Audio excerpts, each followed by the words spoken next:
आगरा के प्रसिद्ध ताजमहल का नाम आपने जरूर सुना होगा। ये दरअसल तेजो महालय है, भगवान शिव को समर्पित एक प्राचीन हिंदू मंदिर जो अग्रेश्वर महादेव का मंदिर है। और इसको लेकर मामला कोर्ट में पहुंचा है। यह मामला 2019 से कोर्ट में है, हम 2026 में हैं, लेकिन अभी तक कुछ नहीं हुआ। कई ऐसे सबूत हैं जो मैं आपको इस वीडियो में बताऊंगी, जो चीख चीख कर कह रहे हैं कि यह दरअसल तेजो महालय होने के संकेत दे रहे हैं। तो क्यों नहीं इसकी पूरी जांच होनी चाहिए। यह मामला अभी कहां तक पहुंचा है, कौन इसको लड़ रहा है, और भगवान श्री अग्रेश्वर महादेव नागनाथेश्वर विराजमान की तरफ से अब यह मामला कोर्ट में है, तो कोर्ट ने क्या कहा है, कैसे ये जो ताजमहल कहा जा रहा है जिसे तेजो महल है, ये शाहजहां के पास पहुंचा, क्या वाकई से शाहजहां ने बनवाया, क्या इतिहास में इसके कोई सबूत मिलते हैं, सब कुछ विस्तार से इस वीडियो में चर्चा करूंगी। नमस्कार, बहुत बहुत स्वागत है आपका। आप देखना शुरू कर चुके हैं आयन भारत, आपके साथ मैं हूं डॉक्टर अर्चना सिंह। दरअसल आगरा की सिविल अदालत में 2019 में ताजमहल के सर्वेक्षण, फोटोग्राफी और वीडियोग्राफी कराने को लेकर मामला पहुंचा, याचिका दाखिल की गई। लेकिन इस याचिका को, साथ ही इस याचिका में कहा गया था कि एक एडवोकेट कमिश्नर को नियुक्त करे अदालत और ये सब कुछ कराया जाए। लेकिन सिविल कोर्ट ने इसको, मामले को खारिज कर दिया, याचिका खारिज कर दी। उसके बाद आगरा की ही जिला अदालत में मामला पहुंचा। लेकिन अप्रैल 2026 में जिला अदालत ने भी सिविल जो कोर्ट था उसके फैसले को लागू रखते हुए याचिका को खारिज कर दिया। अब इसके बाद यह मामला पहुंचा है Allahabad high court. High court की सिंगल जज की बेंच इस मामले की सुनवाई कर रही है और सुनवाई करते हुए केंद्र सरकार एएसआई, जो आर्कियोलॉजिकल सर्वे ऑफ इंडिया है, को नोटिस जारी कर उनका जवाब मांगा, उनका पक्ष मांगा है। अभी तक मेरिट के आधार पर इस पर कोई सुनवाई नहीं हुई है, कोर्ट ने कुछ नहीं कहा है।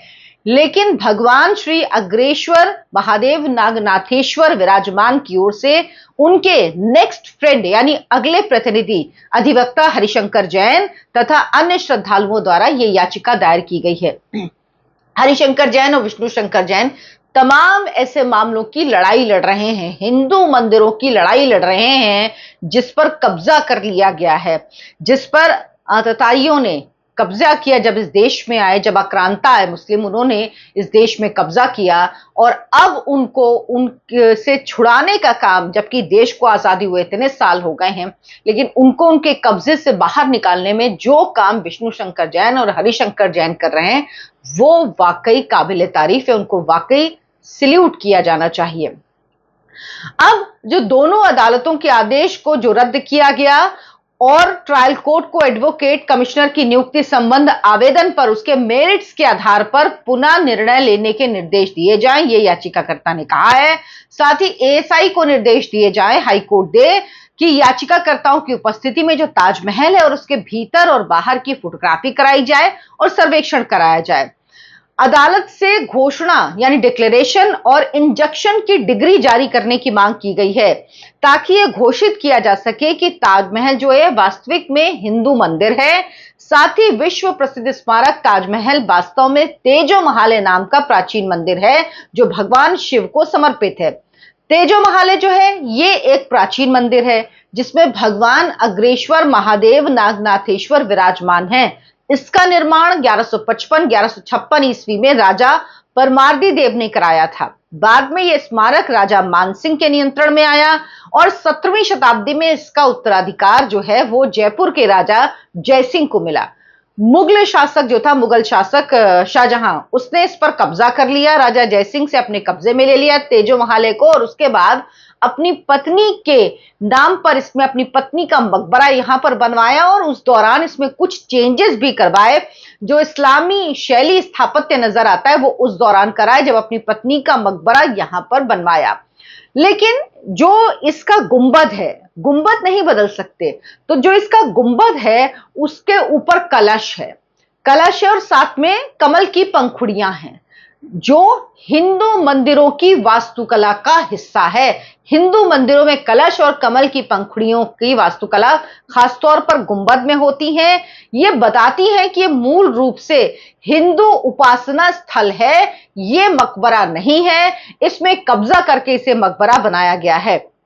दरअसल कम से कम 109 पुरातात्विक विशेषताएं और ऐतिहासिक साक्ष्य ऐसे हैं जो ये कहते हैं कि विवादित संपत्ति मूल रूप से एक हिंदू मंदिर थी। जो ये पूरा प्रेमाइसिस है, इसके दक्षिण पूर्वी कोना है, यहां पर एक संरचना है जिसको लेकर एएसआई यानी आर्कियोलॉजिकल सर्वे ऑफ इंडिया के अभिलेखों में खुद कहा गया है कि ये गौशाला है। अब आप बताइए, हिंदू मंदिरों में गौशाला होती है, वो आज भी परंपरा का हिस्सा है, परिसर का अभिन्न अंग होती है, लेकिन किसी मुस्लिम मकबरे में आपने कभी सुना है कि गौशाला होती हो? यहां पर वो बकायदा एएसआई ने दर्ज किया हुआ है, उसके बावजूद भी एएसआई इसको मंदिर मानने के लिए राजी नहीं, और तो और इसकी जांच हो इसके लिए भी राजी नहीं है। साथ ही एएसआई ने क्या किया है कि आप इसको गैर कानूनी कह सकते हैं कि ढंग से जब एक मकबरा है तो वहां पर आपने शुक्रवार को मुसलमानों को मस्जिद नमाज पढ़ने की इजाजत कैसे दी है, और उस दौरान जो टूरिस्ट होते हैं उनकी एंट्री पर रोक लग जाती है, और कई मंजिलें इसकी बंद रखी गई हैं। तो याचिकाकर्ता कह रहे हैं कि ये जो पूरा स्मारक है, इसकी भौतिक संरचना जो है, स्थापत्य की विशेषताएं जो है, और जो बंद रखे गए हिस्से हैं, उनसे जुड़े तथ्यों के लिए केवल मौखिक गवाही के आधार पर प्रभावी ढंग से सिद्ध नहीं किया जा सकता। इसीलिए इन तथ्यों की पुष्टि के लिए इस जगह का निरीक्षण, फोटोग्राफी, वीडियोग्राफी सहित एडवोकेट कमिश्नर द्वारा सर्वेक्षण कराया जाना आवश्यक है, क्योंकि कोर्ट ने इसी आधार पर इनका मामला रिजेक्ट कर दिया था कि आपने जो एरिया है, जो उसका प्रेमाइसेस है, उसका ठीक से एक्यूरेट नहीं बताया। तो उनका कहना है कि बाहर से कैसे बताया जा सकता है, इसके लिए तो सर्वेक्षण की जरूरत है, सर्वेक्षण से पता लग जाएगा कि वाकई ये जगह क्या है, और अगर ये जगह मंदिर है तो हिंदुओं को मिलनी चाहिए, और अगर मकबरा है तो ठीक है, जिसका मकबरा है वो अपने पास रखे, हमको क्या करना है। लेकिन जांच क्यों नहीं हो? प्लेसेस ऑफ वर्शिप एक्ट भी इस पे रोक नहीं लगाता है। एडवोकेट विष्णु शंकर जैन और इसके अलावा जो एडवोकेट हैं अश्विनी उपाध्याय, जो पीआईएल मैन के नाम से जाने जाते हैं, बीजेपी के नेता भी हैं, वो दो चीज उनसे मैंने समझी, रूप और स्वरूप। किसी चीज का रूप क्या है, स्वरूप क्या है। रूप बदला जा सकता है लेकिन स्वरूप नहीं। अब अगर मैं यहां पे बैठी हूं, मेरा नाम अर्चना सिंह है, लेकिन अगर मैं अभी बुर्का पहन लूं, नकाब पहन लूं, तो आप मेरा रूप बदल जाएगा, तो आप नहीं समझ पाएंगे कि मैं क्या हूं। आपको शायद कंफ्यूज हो जाए कि मैं कौन हूं, लेकिन मेरा स्वरूप वही है जो रहेगा।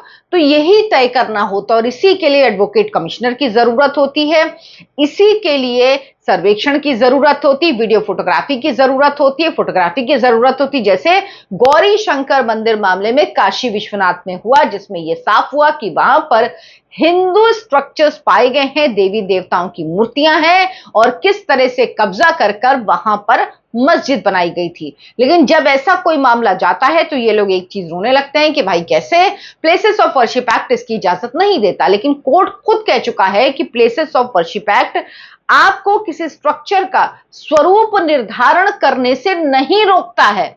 ये तो आप पहले पता करेंगे ना कि इसका स्वरूप क्या है, बाकी बात बाद में, और ये कहीं नहीं रोकता है प्लेसेस ऑफ वर्शिप एक्ट। अब इसका जो आर्किटेक्चर आप देखेंगे, इसमें बहुत सारा ऐसा है जो राजस्थान का है, एज इट इज वहां से लिया गया है। इसके 22 कमरे हैं, बंद हैं, उनमें क्या है ये किसी को पता नहीं। एएसआई कहती है कि हर 15 दिन में उसे खोला जाता है, उसको देखा जाता है, लेकिन जो तमाम लोग हैं वो कहते हैं कि राजा जयसिंह का है, ऐतिहासिक सबूत मिलते हैं। साथ ही जो आप इतिहास में क्रॉस वेरिफिकेशन करते हो, तो कहीं पे किसी भी ऐतिहासिक लेखन में ताजमहल के निर्माण का जिक्र नहीं मिलता है, क्योंकि ताजमहल जो बना बहुत लंबे समय में बना होगा, जैसी ये इमारत है, तो कहीं पे क्रॉस वेरिफिकेशन नहीं होता है कि ताजमहल का निर्माण हो रहा था, इतनी बड़ी इमारत का, इतनी भव्य इमारत का, इतनी सुंदर इमारत का निर्माण, इसका जिक्र आपको क्रॉस वेरिफिकेशन आप कहीं पे भी इतिहास में इसका नहीं कर पाएंगे। और जिस तरह की इमारत बनी है, वो वैसी इमारत मुगलों ने कहीं पे भी नहीं बनवाई है, किसी जगह नहीं बनी। बल्कि ये जो आर्किटेक्चर है, ये राजस्थान के राजपूतों का है। आपको राजस्थान में कई ऐसे इमारतें मिल जाएंगी जिनका आर्किटेक्चर इस तरीके का है। इसीलिए ये तमाम बातें संशय पैदा करती हैं। तो संशय दूर करने के लिए जरूरी है कि इसकी जांच हो, एडवोकेट कमिश्नर नियुक्त हो, और ये साफ हो जाए कि वाकई ये तेजो महल है या ताजमहल है। यहां क्या अग्रेश्वर महादेव विराजमान हैं, या फिर ये वाकई में शाहजहां का अपनी पत्नी के लिए बनवाया हुआ मकबरा है। आप क्या सोचते हैं इस पर मुझे कमेंट करके जरूर बताइएगा। वीडियो को लाइक कीजिए, शेयर कीजिए, मेरे चैनल आयन भारत को सब्सक्राइब करना बिल्कुल ना भूलिए। धन्यवाद, नमस्कार।